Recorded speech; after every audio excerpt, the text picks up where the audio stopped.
Hi everyone, my name is Arjuwan Lakkdawala, in case you didn't know that. Today I'm going to speak about my article, Classified, What's in the Mind of Artificial Intelligence. It's on my site, Ink in the Internet, right here, in case you haven't seen it.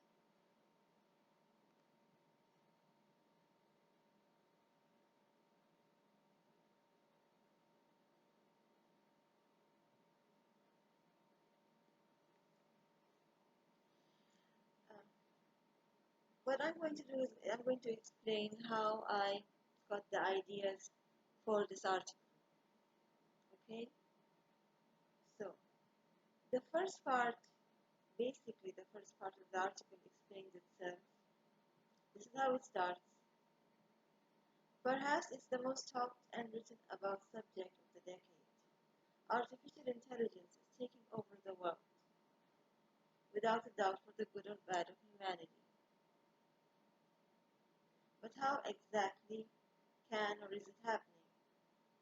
As a thinker, writer, or just someone living in a world constantly changing because of AI, I wanted answers and clarity.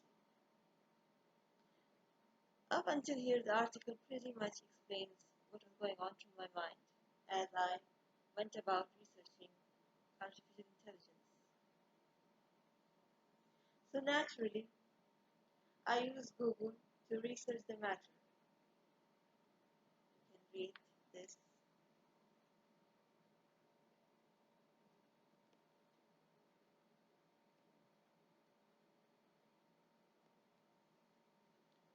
So naturally, I use Google to research the matter. I thought Google, the biggest search engine in the world, must have the answers. I searched, and instead of answers, I got more questions. It's pretty much at this point where the article starts to confuse a lot of people who read it because they felt that if Google couldn't answer it, how did I? It wasn't easy, it was difficult but not impossible.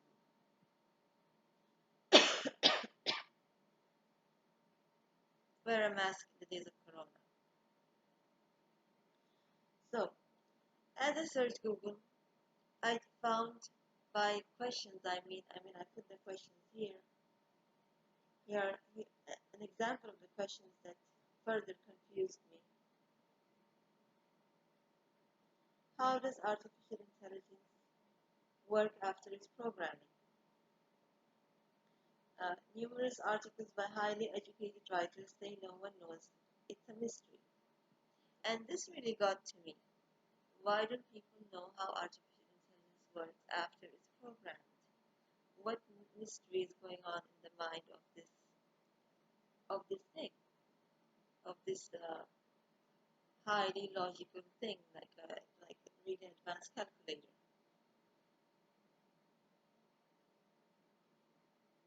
Other questions. This I think was the worst question. Do we have to become cyborgs to keep up with AI? I was only left more confused than ever. I couldn't believe the biggest database search in the world didn't have even one satisfying answer. So, after researching Google a lot or searching Google a lot, I realized that I had to do some type of computer science course to be able to get any answer. And fortunately, I researched YouTube and I found a lot of online courses that cost nothing on YouTube. They are time consuming because the courses could go on for 6, 7, sometimes 8 hours, but they were highly educational and informative. I'll post the link to the courses on my Twitter after I post this video. Okay. So after I sat through 3, 4 courses, I think I had pretty much a good idea about how AI. Uh, I mean the basic angles or factors or different factors of artificial intelligence. And but however, there was another question, a daunting question. these courses didn't quite touch on how did AI begin in the first place. I mean, the very beginning. And the reason for this, I mean, they are reasonable not to focus on it because they want to teach people about artificial intelligence. So it's not really significant to know how it began. But for me, because I'm thorough when I write an article, I wanted to know the very beginning of AI so that I could write an article that explained AI from the beginning till where we are right now and where it might go in the future. Okay, so the courses weren't doing any good. However, Google helped this time. I researched Google and on Wikipedia, I found that AI basically first surfaced in video games. I mean, in a way that it was challenging to human intelligence.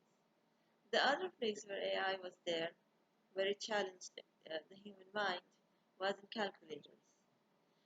There was also a very simple form of artificial intelligence in home appliances and other types of machines with electronic machines, but these were just machines that took instructions. They did not interact with you in any way or solve any type of problem. So that's how I found out, or I realized, or I basically made the connection that AI and home appliances, uh, that artificial intelligence began in home appliances and in video games. And as it progressed, somewhere along the line, it transitioned into a more sophisticated form of artificial intelligence used widely in everything, as we can see now. Now it started growing. So that's how I found out the beginning of AI. That's how I got the idea. Just by memory, by remembering everything I could about it. So, so this is how my article goes up until this point. But okay, so the next thing I wanted to know is how did artificial intelligence grow? How does it grow? And that's a very important thing. And then it occurred to me as the applications that we see or we use, they often have updates and upgrades. And you can see how the application changes sometimes dramatically after it's loaded with new information, new programming.